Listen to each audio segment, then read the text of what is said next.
Hello friends, कैसे हैं आप लोग। आई होप आप लोग ठीक होंगे। एलटी की जो वैकेंसी है वो कुछ टाइम में आ जाएगी। अभी तक नोटिफिकेशन वगैरह तो कुछ नहीं आया है, लेकिन नवंबर अक्टूबर नवंबर पे जो आयोग है उसने हमें बता दिया कि जो 10 मार्च है तब आपका पेपर एलटी का होना ही होना है। तो अब हमारा है कि नोटिफिकेशन या फॉर्म कब तक आएंगे, तो वो हम आयोग पे छोड़ते हैं। तो जिस हिसाब से आयोग एग्जाम करा रहा है तो इस हिसाब से लग रहा है कि 10 मार्च को एग्जाम हो जाएंगे। तो आप लोगों की प्रिपरेशन अच्छी चल रही होगी। और अगर किसी की प्रिपरेशन अभी स्टार्ट नहीं हुई है तो स्टार्ट कर लीजिए, क्योंकि ज़्यादा टाइम नहीं है। तो इसी के साथ मैंने एक सीरीज शुरू करी है जो टीचिंग एप्टीट्यूड है उस सब्जेक्ट को लेके। तो जो 30 मार्क्स का है, उत्तराखंड एलटी में टीचिंग एप्टीट्यूड के क्वेश्चन आते हैं। तो आज हमारी जो फर्स्ट वीडियो होगी वो होगी टीचिंग मेथड्स पे। तो देखिए, पूरा जो साइकोलॉजी है वो सारा एलटी पे नहीं पूछा जाता है। कुछ पर्टिकुलर सिलेबस है एलटी का जिसके अंदर से क्वेश्चन पूछे जाते हैं। ज्यादातर वो टीचिंग से रिलेटेड होते हैं, या आपके पास जिस क्लास के बच्चे होंगे, जब मतलब आप 10 तक के बच्चों को पढ़ाएंगे तो वहां तक के आपके पास उन बच्चों से रिलेटेड जो उनकी साइकोलॉजी होगी, जो उनका बिहेवियर होगा, जो पर्सनैलिटी होगी, उससे रिलेटेड क्वेश्चन पूछे जाते हैं। तो आइए वीडियो को शुरू करते हैं। और अगर वीडियो पसंद आया तो लाइक करिएगा। अगर और आपको वीडियो किसी टॉपिक पे चाहिए तो मुझे कमेंट जरूर करिएगा। तो आज की जो हमारी वीडियो है वो है टीचिंग मेथड पे। तो टीचिंग मेथड एक मतलब बहुत सारे मेथड्स हैं, बहुत सारी टेक्निक्स हैं। तो बहुत मतलब इसमें ज़्यादा पार्ट्स होंगे क्योंकि बहुत लंबा है ये। तो मैं कुछ कुछ इसमें जो मेथड्स हैं, कुछ कुछ मेथड को लूंगी, फिर नेक्स्ट पार्ट में हमारी और मेथड्स होंगी। तो इस तरह से जो पार्ट आते रहेंगे, पार्ट 1, पार्ट 2, पार्ट 3 आपके अपलोड होते रहेंगे और आप उनको देखिएगा। तो आज हम शुरू करते हैं सबसे पहले हमारी लेक्चर मेथड से। देखिए, लेक्चर मेथड क्या है। ये एक ऐसी मेथड है जो सबसे पुरानी हम इसको मेथड कह सकते हैं, सबसे पुरानी हम इसे विधि कह सकते हैं। तो ये जो मेथड है ये मतलब जब गुरुकुल का टाइम था, मतलब जब इंसान ने लिखने की चीजें नहीं सीखी, तब से ये चीजें चलती आ रही थी। क्योंकि क्या करता था कि जो भी इंसान के पास ज्ञान था वो कह के अपने विद्यार्थियों को, जैसे गुरुकुल में क्या होता था कि वो लिखते नहीं थे। तो शिक्षक क्या करता था, जो भी ज्ञान उनको देते थे वो मौखिक रूप में देते थे, मतलब मुंह से बोल के देते थे। जैसे मैं अभी आपको बता रही हूँ, अभी आप ये सोचिए कि आपके स्क्रीन पे कुछ नहीं है और मैं बोल रही हूँ, तो ये क्या हो गया, एक तरह से लेक्चर हो गया। और जो स्टूडेंट होते थे, जो विद्यार्थी होते थे, वो क्या करते थे, उसको मतलब उस लेक्चर को सुनते थे और याद रखने की कोशिश करते थे, मतलब याद रखते थे। तो यह जो विधि है सबसे पुरानी विधि है, प्राचीन विधि है। अब देखिए, इस जो विधि की जो विचारधारा है वो है आदर्शवादी। आदर्शवादी विचारधारा आपने अपने बीएड में पढ़ा होगा। अलग अलग जो हमारी विचारधारा होती है, कोई आदर्शवादी होते हैं, कोई प्रकृतिवादी होते हैं, कोई प्रयोजनवादी होते हैं, कोई प्रयोगवादी होते हैं। तो इनकी थी कि आदर्शवादी विचारधारा है कि मतलब एक हमने जो बना दिया होता आदर्श के, अच्छा गुरु शिष्य इस तरह से और मौखिक ये रहेगा, तो एक आदर्शवादी इनकी विचारधारा है।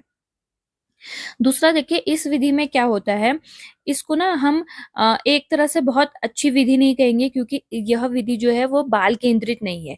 क्योंकि इसमें क्या होता है कि बच्चा नहीं है वहां पे, मतलब सेंटर में।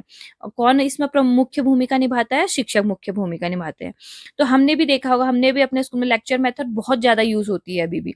तो जब हम अपना जब आपका जो हमारे शिक्षक होते हैं या हम होते हैं, जब हम बोल रहे होते हैं और बच्चा सुन रहा होता है, तो एक तरह से जो जो बच्चा है ना वो निष्क्रिय है, वो कुछ भी नहीं कर रहा है।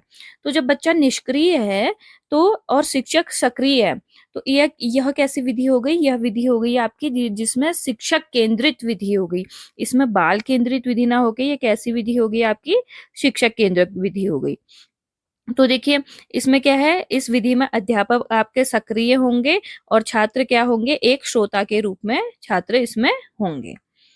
इसके बाद आपकी देखिए, इस विधि को चौक और टॉक विधि के नाम से भी जाना जाता है। चौक और टॉक विधि से मतलब है कि भाई शिक्षक बोर्ड में चौक से लिख रहा है और बात कर रहा है, मतलब मुंह से अपना ज्ञान जो वो बताना चाह रहा है वो मौखिक रूप में बता रहा है। तो इस विधि को चौक एंड टॉक विधि कहते हैं। तो एक हिसाब से आप लेक्चर विधि समझ गए होंगे। एक शिक्षक है जो जाके मौखिक, जो उसे ज्ञान देना है, जो उसके पास ज्ञान है, वो मौखिक रूप से विद्यार्थियों को बताएगा और विद्यार्थी उसे आराम से बैठ के क्या करेंगे, सुनेंगे और उसको ग्रहण करेंगे, मतलब कंठस्थ करने की कोशिश करेंगे। यह आपकी आदर्शवादी हो गई, विचारधारा हो गई। और इसमें क्या होता है, अध्यापक सक्रिय रहेगा, क्योंकि जो सारा काम है वो कौन कर रहा है, अध्यापक कर रहा है। सारे जो नॉलेज है, जो फैक्ट है, जो जो जो भी चीजें वो बता रहा है, वो उसमें कौन सक्रिय है, अध्यापक सक्रिय है, और जबकि जो विद्यार्थी है वो कैसा है, निष्क्रिय, मतलब वो कुछ नहीं कर रहा, वो बैठा है, मतलब उसके मतलब सिर्फ उसके क्या है, जो कान है, और जो अगर वो आंख से देख रहा है बोर्ड पे, तो कान और आंख दो ही उसकी ज्ञानेंद्रियां क्या है, सक्रिय है, बाकी नहीं है। एक्टिव कब बोलेंगे, जब उसके जो मल्टीपल जो आपके सेंस ऑर्गन है, अलग अलग जो ज्ञानेंद्रियां हैं सारी, वो क्या रहेंगी, सक्रिय रहेंगी, एक्टिव रहेंगी। इस विधि को चौक और टॉक विधि के नाम से जाना जाता है, और इस विधि को प्रभुत्ववादी शिक्षण विधि के अंतर्गत हम इसे लेते हैं। अब देखिए, प्रभुत्ववादी शिक्षण विधि क्या होती है। प्रभुत्ववादी मतलब जिसमें छात्र, मैंने आपको भी बताया, जिसमें छात्र केंद्रित ना होके शिक्षक केंद्रित होता है, मतलब जिसमें शिक्षक डोमिनेट करता है। मतलब अगर आप कभी, आपने जब लेक्चर में अपना सुना होगा टीचर से, तो क्या आपकी हिम्मत होती कि टीचर को रोक दे, ये जब कभी क्वेश्चन पूछना तब अलग बात है। तो नहीं, क्योंकि प्रभुत्व किसका होता है, शिक्षक का होता है, वो बता रहा है। अब जैसे और विधि होगी, जैसे परियोजना विधि होगी, जो रोल प्ले विधि होगी, इसमें किसका होगा, इसमें होगा छात्र का, क्योंकि सारा काम इसमें कौन करेगा, छात्र करेंगे, स्टूडेंट करेंगे। मतलब अगर जिसमें सबसे ज्यादा एक्टिव टीचर है, तो वो कैसी विधि, प्रभुत्ववादी, क्योंकि उसमें टीचर डोमिनेंट है।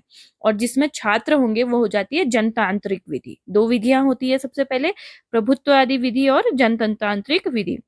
एक तो हो गया आपकी प्रभुत्ववादी, दूसरा होता है आपका क्या, जनतंत्रांतिक। इसमें आपके आ जाएंगे, जैसे रोल प्ले आ जाएगा, और आपका इसमें प्रोजेक्ट मेथड आ जाएगा, इसमें जो आपका जो अनुदेशन विधि है प्रोग्राम वाली, वो इसमें आ जाएगी। तो ये सारी किस्म आ जाएगी जनतंत्रांत्रिक में। और प्रभुत्ववादी विधि में कौन आएगा, जैसे लेक्चर मेथड आ गई आपकी, व्याख्यान विधि, डेमोन्स्ट्रेशन आ जाएगी, ट्यूटोरियल विधि आ जाएगी, ऐसे और भी मेथड है जिनमें टीचर आपके ज्यादा सक्रिय रहेंगे, वो प्रभुत्ववादी विधि में। और जिसमें क्या, छात्र आपके ज्यादा सक्रिय रहेंगे, वो तो उन विधियों को किस में लेंगे हम, जनतंत्रांत्रिक विधि में। ठीक है, यहां तक आपको क्लियर हुआ। अब देखिए, कोई भी विधि होती है तो उसके क्या होते हैं, गुण भी होते हैं और दोष भी होते हैं। तो इसके गुण क्या है, कि यह विधि सबसे सरल और सुविधाजनक विधि है। भाई, इसमें क्या है, जाके शिक्षक को सीधे बोलना है, कोई चीज करनी नहीं है, तो सबसे सरल और सुविधाजनक हो गई। अब भाई फैक्ट फैक्ट आपको देने हैं, कोई एक्स्ट्रा चीज आपको अरेंज नहीं करनी, बस हाँ अपना लेसन प्लान तैयार करके जो आपको कहना है वो आप इसमें बता सकते हैं। दूसरा, कि इस विधि के द्वारा बड़े प्रकरण को आसानी से कम समय में समाप्त किया जा सकता है। जैसे वो हमारे उसमें यूज होता है, हम अपने स्कूलों में भी यूज करते हैं। हमने जब पढ़ा था तब भी देखा था कि हम जो बड़े बड़े टॉपिक होते हैं, जो कुछ लेक्चर, जैसे हिस्ट्री जैसे सब्जेक्ट हो गए, या साइंस में भी बहुत सारे ऐसे सब्जेक्ट हो गए, कि जिनको, जो बड़े बड़े टॉपिक है उनको हम क्या करते हैं, कम समय में लेक्चर के मेथड से क्या कर सकते हैं, बता सकते हैं। तो एक तरह से ये इसका बहुत अच्छा गुण हो गया कि आपको बड़े टॉपिक कम समय में अच्छे से आप कंप्लीट कर सकते हो। अगला इसमें हो गया कि इसमें एक चीज ये हो जाती है कि बालकों को ध्यान केंद्रित करने की आदत पड़ जाती है। ये एक अच्छी क्वालिटी है कि बच्चा फोकस रहना सीखेगा, कि भाई अच्छा उसे लगेगा कि अगर मैंने ध्यान से नहीं सुना तो टीचर मतलब जो बात कह दी है वो तो मैं समझान नहीं पाऊंगा, क्योंकि दोबारा तो, जैसे हम कभी फ्लो फ्लो में बोलते हैं तो हमें नहीं पता कि हमने अभी क्या बोला, मतलब वो लैंग्वेज नहीं रहती है। तो छात्र को क्या रहेगा कि मैं पूरा कंसंट्रेट करूं, मैं फोकस करूं कि शिक्षक क्या कह रहा है, और उसको मैं क्या करूं, ग्रहण करूं। तो इससे उसके जो फोकस की जो पावर होती है वो बढ़ती है। अगला, शिक्षक व्याख्यान के प्रभाव में अपना व्यक्तिगत अनुभव विद्यार्थी से साझा करते हैं। तो आपने बहुत बार नोटिस करा होगा, देखा होगा कि जब हमारे जो जो शिक्षक होते हैं या हम होते हैं, जब हम पढ़ा रहे होते हैं, तो कहीं पे कुछ ऐसे एग्जाम्पल आते हैं जो हमारी लाइफ में हुए होते हैं। तो हम क्या करते हैं, उस एग्जाम्पल को और उस जो हम पढ़ा रहे हैं, जो हम टॉपिक पढ़ा रहे हैं, उसको क्या कर देते हैं, कनेक्ट करके बच्चे को बता देते हैं। तो इससे क्या होता है कि टीचर अपने रियल जो अनुभव है, जो उसका वास्तविक अनुभव है जिंदगी का, वो भी बच्चों के साथ साझा करता है, जो उनके, जब वो अपनी रियल लाइफ में जाएंगे, जब वो उस सिचुएशन में जाएंगे, तो वहां पे उसे अप्लाई कर सकते हैं। तो ये एक बहुत अच्छी बात हो गई व्याख्यान विधि की। तो देखिए, हर सिक्के के दो पहलू होते हैं, तो अच्छी चीज उसमें होगी तो साथ ही साथ क्या होंगे, दोष भी होंगे। अब देखिए, अगला जो इसमें जो इसका गुण है वो है कि इसमें बड़े समूह के, मतलब एक साथ बहुत सारे बच्चों को आप पढ़ा सकते हो, मतलब बड़े समूह को पढ़ा सकते हो। जैसे जब आपने देखा होगा कि जैसे आपने वो देखा होगा, टेट टेट टॉक देखी होगी, जो जोश टॉक, ये सब होते हैं, जिसमें जब सेमिनार होता है तो आगे से बोल रहे होते हैं और बाकी सब सुन रहे होते हैं, या कवि सम्मेलन होता है, ये सब क्या हो गया, एक तरह से व्याख्यान हो गया। अब उसमें देखिए जो अपने हाव भाव वो दे रहे हो, कहानी अलग, वो अलग हो गया। तो हम अगर हमारी 50 स्टूडेंट है, या आपकी 250 की है, जैसे आपने देखा होगा कि जब असेंबली होती है, अगर प्रिंसिपल को कोई चीज बतानी है, समझानी है, तो वो क्या करते हैं, लेक्चर मेथड का यूज करते हैं। तो वो एक साथ 250-300 बच्चों या 1000 स्टूडेंट को क्या कर लेते हैं, जो बात बतानी है वो उसे समझा सकते हैं। तो ये किसी और जो आपकी मेथड है उससे ये चीज कंप्लीट नहीं हो सकती। सिर्फ लेक्चर मेथड से हम बहुत बड़े समूह को क्या कर सकते हैं, कम समय में समझा सकते हैं, और बहुत बड़े समूह को क्या कर सकते हैं, शिक्षण दे सकते हैं, पढ़ा सकते हैं। कि भाई अगर मान लीजिए 40 की क्लास है, तो आपका नहीं हो रहा कि लैब में फुलफिल नहीं हो पा रहे, तो आप क्या करेंगे, लेक्चर के माध्यम से जितना उनको समझा सकते हैं उसको समझाने की कोशिश करेंगे। और इसके बाद इसमें क्या रहता है, इसमें जो एक अच्छी चीज है कि जो शिक्षक है वो सदैव सक्रिय रहते हैं।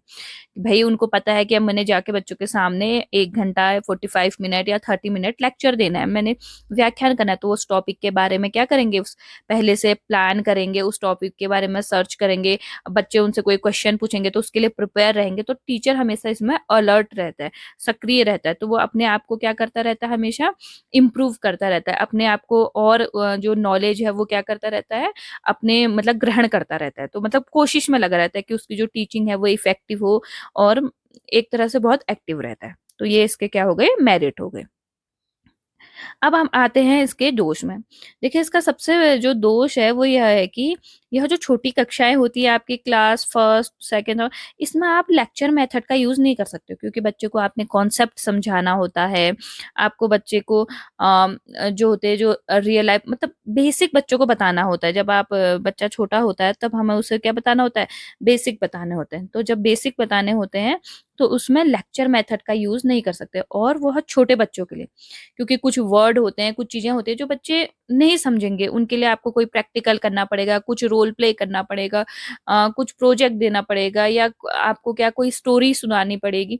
तो बहुत सारी चीजें आपको छोटे बच्चों को समझाने के लिए करनी होती हैं। ऊपर की जो कक्षाएं होती है, जो बड़ी कक्षाएं, उनके लिए मेथड अच्छी है, लेकिन जो छोटी कक्षाएं होती है, प्राथमिक कक्षाओं के लिए इसका कोई भी महत्व नहीं है, यह वहां पे काम नहीं करती है। इसके साथ देखिए सबसे बड़ा डिमेरिट कि भाई अगर कोई भी विधि है तो उसको कैसी विधि होनी चाहिए, छात्र केंद्रित विधि होनी चाहिए।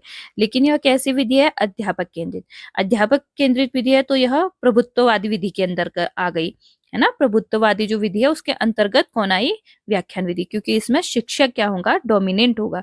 शिक्षक केंद्रित विधि है, सब चीजें शिक्षक के आसपास घूमेगी। शिक्षक व्याख्यान नहीं देगा तो छात्र कुछ नहीं कर सकते, उनको सिर्फ सुनना है। इसके बाद अगला इसमें है कि सबसे जो इम्पोर्टेंट, मतलब सारे इम्पोर्टेंट है, लेकिन देखिए कि इससे वैज्ञानिक दृष्टिकोण उत्पन्न नहीं हो सकता। कि अगर वैज्ञानिक दृष्टिकोण उत्पन्न करना है तो मुझे रिसर्च को बढ़ावा देना पड़ेगा, मुझे उनके अंदर लॉजिकल जो रीजनिंग है वो एबिलिटी विकसित करनी पड़ेगी, और मुझे उनको अलग-अलग प्रॉब्लम्स देनी पड़ेंगी, उनका सॉल्यूशन देखना पड़ेगा, उनके लिए एक हाइपोथेसिस बनानी पड़ेगी, इमेजिनेशन पावर उनकी हाई करनी पड़ेगी। लेकिन लेक्चर मेथड से ये सारी चीज़ें नहीं हो सकती।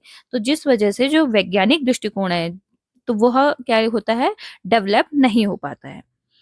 इसके बाद है इसमें, इस विधि में शिक्षक एवं विद्यार्थी के बीच अंतःक्रिया कम हो जाती है। देखिए अगर शिक्षक मतलब मान लीजिए 30 मिनट की क्लास है, तो 30 मिनट्स में 20 मिनट तो टीचर्स क्या करेगा, जो लेक्चर है उसे देते रहेगा, और बाकी के जो बचे 10 मिनट्स है उसमें जो क्लास में जो अन्य वर्क होंगे, जो और कार्य होगा उसको करेगा। अब किसी ने एक स्टूडेंट ने क्वेश्चन पूछा तो टीचर उसका आंसर देगा। इससे क्या होगा कि टीचर हर स्टूडेंट के साथ इंटरेक्ट नहीं कर पाएगा, बात नहीं कर पाएगा, उनको नहीं समझ पाएगा। कुछ बच्चे शाई नेचर के होंगे, कुछ बच्चे जो लेक्चर मेथड से नहीं समझे होंगे, तो वो टीचर को पता नहीं चलता है। तो इससे क्या होता है कि उन दोनों के बीच में क्या है, अंतःक्रिया कम हो जाती है इस विधि से, क्योंकि शिक्षक का काम बोलने का होता है, छात्र के सुनने का होता है, तो दोनों आपस में बात नहीं कर पाते हैं। और यह मनोवैज्ञानिक विधि नहीं है, क्योंकि भाई जिस जो छात्र केंद्रित विधि नहीं है तो वह मनोवैज्ञानिक विधि नहीं होती है। अगला, छात्रों में ज्ञान प्राप्त करने की रुचि नहीं रहती है। इसमें क्या होता है कि भाई जब आपके जो शिक्षक हैं वो बोल रहे हैं, वो आपको आके ज्ञान दे दे रहे हैं, तो आपके अंदर अपने आप ही ये जिज्ञासा नहीं उत्पन्न होगी कि अच्छा अब और इसमें क्या है, अब मैं और किस तरह से सीखूं। तो ये चीज उसमें उत्पन्न नहीं होगी। तो इससे क्या हो जाता है कि बच्चा एक तरह से आलसी व्यवहार का हो जाता है, उसका नेचर ही कैसा हो जाता है, थोड़ा बहुत आलसी हो जाता है। तो ये थी हमारी व्याख्यान विधि। व्याख्यान विधि में जो हमने पहले व्याख्यान विधि के बारे में जाना, उसके बाद हमने इसके गुण और दोष के बारे में जाना। तो मुझे लगता है कि आपको व्याख्यान विधि समझ में आई होगी। इसके बाद हम अगली विधि पे चलते हैं। अगर किस तो अब हम अगली विधि पे चलते हैं। जो अगली विधि है वह है डेमोन्स्ट्रेशन मेथड यानी प्रदर्शन विधि। तो देखिए जो डेमो होता है, डेमो का मतलब क्या होता है, प्रदर्शन करना, दिखाना कोई चीज। तो इसका जो डेमोन्स्ट्रेशन है, इसका हिंदी में मीनिंग होता है देखना या दिखाना। इसमें क्या होता है कि जो आप शिक्षक है वो क्या करेंगे, एक मान लीजिए कोई प्रैक्टिकल है, जैसे आपने बायोलॉजी में एक प्रैक्टिकल देखा होगा कि गुब्बारों में हवा भर के दिखाते हैं कि कैसे जो हमारे फेफड़े हैं, जो हमारी श्वास, कैसे वो सांस लेते हैं, ये चीज दिखाई जाती है। या फिर ये दिखाया जाता है कि जो मोमबत्ती के ऊपर अगर आप ग्लास रख दें तो क्या मोमबत्ती कितने देर तक जलती है, ऑक्सीजन कितनी जरूरी है। तो ये सारी चीजें उसमें दिखाई जाती है। तो जब क्या शिक्षक क्या करता है, क्लास में डेमो देता है, कोई प्रैक्टिकल करता है, कोई चीज करके दिखाता है, मतलब वो शिक्षक कर रहा है, छात्र नहीं। शिक्षक अपनी मेज पे उसने जो प्रैक्टिकल के इंस्ट्रूमेंट है, जो सामान है वो रखे। जैसे मान लीजिए उसने सौरमंडल के बारे में बताना है, तो उसने सौरमंडल का मॉडल, जो सौर परिवार का मॉडल है उसको रखा, उसमें सूर्य, पृथ्वी, शुक्र, बुध, ये सब सारे ग्रह, उसने जो 8 ग्रह हैं वो दिखाए। तो ये हो जाता है आपका डेमोन्स्ट्रेशन मेथड यानी दिखाना। अब देखिए ये ना आपके मूर्त से अमूर्त सिद्धांत पे काम करता है। मूर्त से अमूर्त क्या हो गया कि देखिए आपने उसको दिखाया, मूर्त मतलब होता है जो चीज आपको दिख रही है, मतलब क्या दिखाया आपने, सौर परिवार का मॉडल दिखाया। सौर परिवार अंतरिक्ष पे उतना बड़ा, तो उसको आपने छोटे से मॉडल के रूप में दिखा दिया, मिनीचर उसका बना के कि भाई ये मॉडल है, ऐसे सूर्य बीच में रहता है, फिर बुध, तो इस तरह से वो उसकी परिक्रमा करते रहते हैं, फिर पृथ्वी, शुक्र, इस तरह से आपने उसको दिखाया। तो अब क्या हुआ, तो आपने उसको दिखाया तो मूर्त, लेकिन आप उससे समझाना क्या चाह रहे हो, एक अमूर्त चीजों के बारे में, जिसको कि वो बच्चा देख नहीं सकता रियल में। अब उसको देखना होगा तो उसको एक अंतरिक्ष यात्री, एस्ट्रोनॉट ये बनना होगा, फिर जाके या उस डिपार्टमेंट में जाना होगा जहां वो उसे देख सकते हैं। तो हम एक अमूर्त चीजों के बारे में उसे बताना चाह रहे हैं, एक मूर्त चीज दिखा के। तो यह मूर्त से किसकी तरफ को जाता है, अमूर्त की तरफ को, कि हम बताना चाह रहे हैं कि वो कैसे परिक्रमा करते हैं। तो एक अमूर्त चीजों के बारे में हम उसे बता रहे हैं। इसे देखा जा सकता है, ये अमूर्त नहीं मूर्त है, लेकिन उस बच्चे जो जिस क्लास में हम पढ़ा रहे हैं उसके लिए वह क्या होता है, अभी अमूर्त होता है। तो यह मूर्त से अमूर्त सिद्धांत का प्रयोग मतलब इसमें प्रयोग किया जाता है। जैसे देखिए कि अगर हम उसको बता रहे हैं कि फेफड़े कैसे, हमारे जो सांस वो कैसे लेते हैं, वो अमूर्त चीज है, हम खुद नहीं देख सकते अपने अंदर ना, जब तक कि हम कोई एक्सरे या सीटी स्कैन, जो मतलब मेडिकल इंस्ट्रूमेंट है, तब जब तक उसका किसी डॉक्टर के अंडर में हम वो चीज स्क्रीन पर ना देखें। लेकिन हम उसको कैसे दिखा सकते हैं, हम उसको एक मॉडल के थ्रू दिखा सकते हैं, और क्या बताना चाहते हैं कि ऐसा ही क्या वर्क करता है, हमारे लंग्स वर्क करते हैं। तो ये क्या हो गया, एक अमूर्त चीज के बारे में हम बता रहे हैं।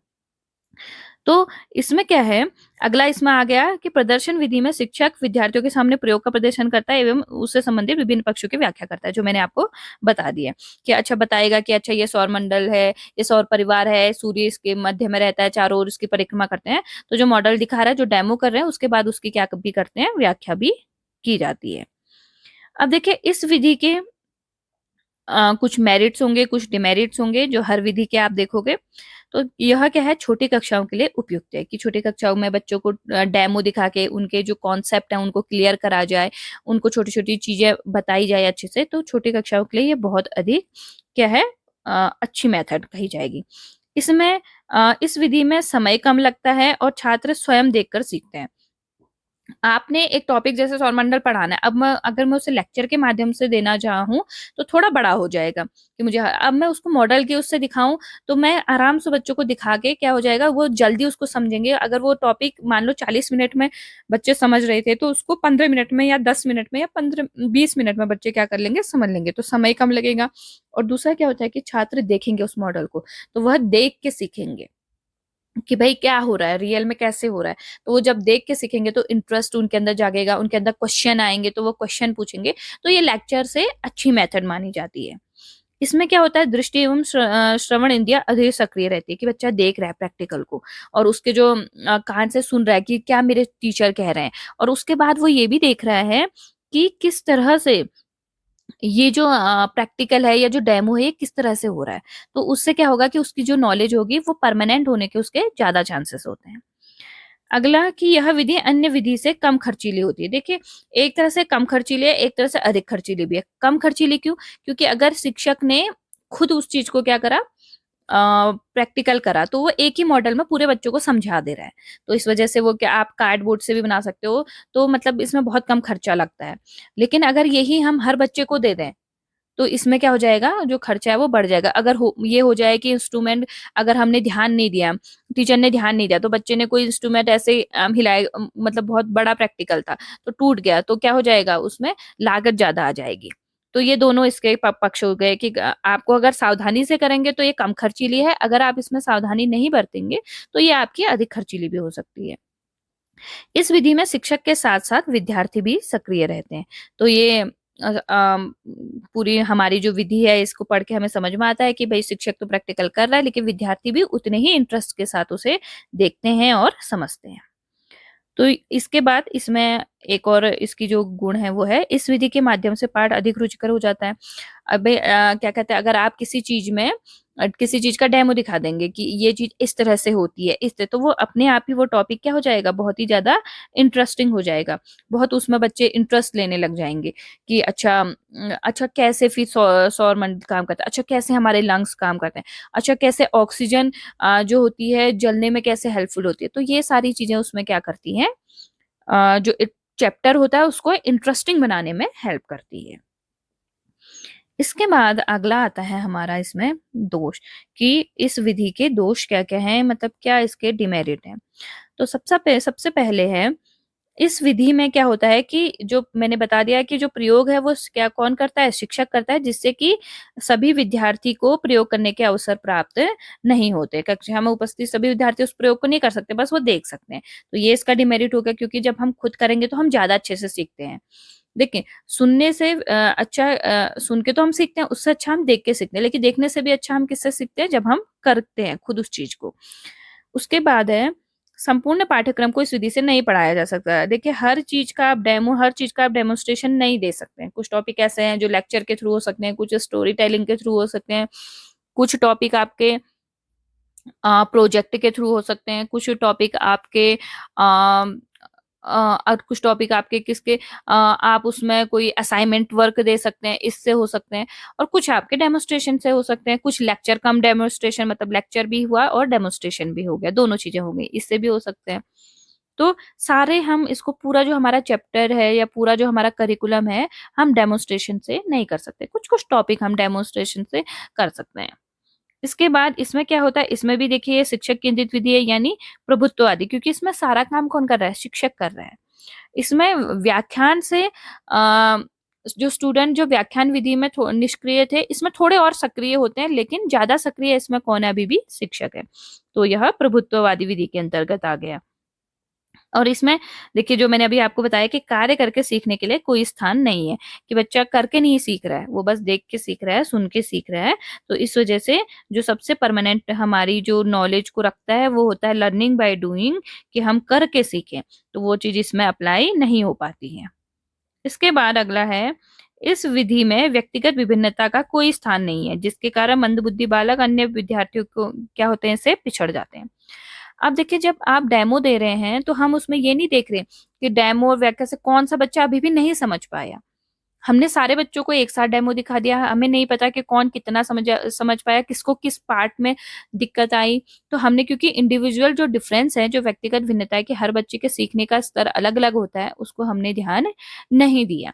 उसके साथ साथ क्या होता है कि जो बच्चे कमजोर हैं वह क्या हो जाते हैं, इस वजह से और पीछे हो जाते हैं, क्योंकि जो शिक्षक है वो उन पे ध्यान नहीं दे पाता है, क्योंकि वो मेथड ही यही है कि आप पूरे कक्षा को एक साथ बता रहे हैं, तो बस आप हर किसी एक के पास जाके उस चीज को नहीं बता सकते।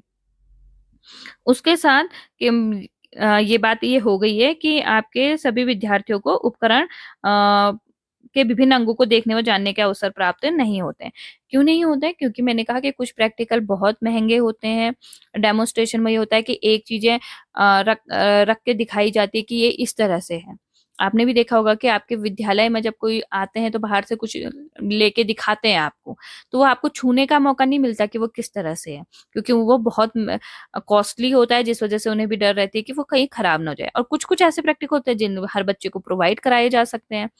तो इस वजह से तो जो ये विधि है ये लेक्चर से अच्छी है, लेकिन अपने इस विधि में भी अपने कुछ क्या है कमियाँ हैं जो हमने अभी इसमें जानी। तो जो आज की हमारी जो वीडियो थी वो लेक्चर और डेमोन्स्ट्रेशन, ये जो 2 मेथड है इस पे थी।